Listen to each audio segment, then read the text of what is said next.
আসসালামু আলাইকুম প্রিয় দর্শক। শহরের কোলাহল থেকে অনেক দূরে খোলা মাঠের বুকে একটি ইটের ভাটা। বর্ষার পানি যেন তার চারপাশ ঘিরে তাকে পাহারা দিচ্ছে। পানির বুকে এই ইটের ভাটাটি যেন একলা নীরবে দাঁড়িয়ে আছে।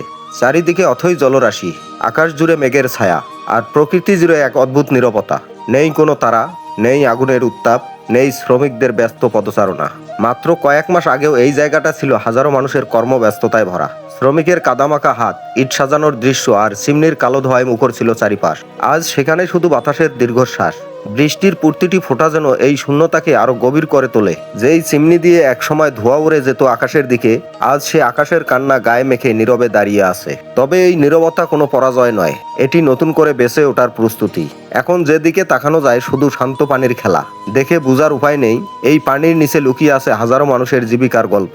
বর্ষার এই দিনগুলো ইটের ভাটার অফ সিজন। ইট ভাটাগুলো যেন গভীর ঘুমে মগ্ন থাকে, অপেক্ষা করে শুকনো মৌসুমের। তার অপেক্ষা একদিন প্রকৃতির এই রূপ বদলাবে, বৃষ্টি থেমে যাবে, পানি শুকিয়ে যাবে, জেগে উঠবে পলি পড়া মাটি, আর সেই সঙ্গে জেগে উঠবে এই ইটের ভাটাও।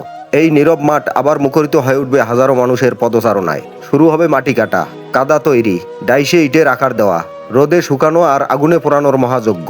আমরা যে শক্ত লাল ইটের দালানে নিশ্চিন্তে থাকি, কখনো কি ভেবে দেখেছি একটি ইটের গায়ে কতজন মানুষের হাতের ছোঁয়া লেগে থাকে?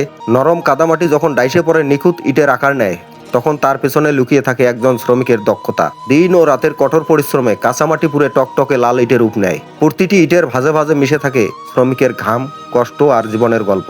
ইট ভাটায় শ্রমিকরা শুধু ইট পোড়ায় না, তারা শ্রমের দাবানলে পুড়িয়ে গড়ে তোলে নিজেদের ভবিষ্যৎ। তারা শুধু শ্রম বিক্রি করে না, বিক্রি করে তাদের স্বপ্ন। দিন শেষে ক্লান্ত শরীরে ঘরে ফেরার সময় তাদের একটাই আশা থাকে, পরিবারের প্রিয় মানুষগুলোর মুখে একটুখানি হাসি ফোটানো। এই ভিডিওটি দেখার পর যখন কোনো লাল ইটের দেয়ালে হাত ছুঁয়ে দেখবেন, মনে রাখবেন এটা শুধু মাটি আর আগুনের তৈরি ইট নয়, ওটা হাজারো মানুষের ভালোবাসা, স্বপ্ন, ঘাম আর বেঁচে থাকার লড়াইয়ের এক জীবন্ত দলিল। খোদা হাফেজ।